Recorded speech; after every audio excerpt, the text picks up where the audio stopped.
Pass pass 2 குரங்குங்க வருதுங்க. என்கிட்ட பேசுனாங்கன்னா எனக்கு மௌனம் இருங்க சொல்லிடுங்க. சரி. என்ன பாஸ் கூட்டமாக இருக்கீங்க? இன்னும் கூட்டமாவா இருக்கிறோம்? 2 பேர் தானே இருக்கும். என்ன லக்ஷிதா ரொம்ப ஜாலியாக இருக்க போல.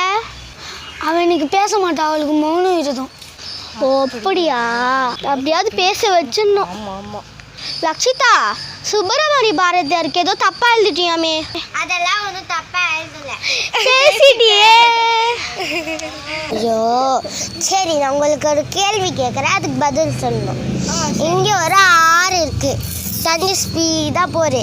இங்கே பெரிய குரங்கு இருக்குது, இங்கே சின்ன குரங்கு இருக்குது. இந்த ஆறு வந்து ஸ்பீடாக போகுது. இந்த பெரிய குரங்கு வந்து நீச்சல் தெரியாது. அதோட குட்டியை எப்படி காப்பாற்றோம்? தெரியல, நீயே சொல்லு. எப்படி போகும்னா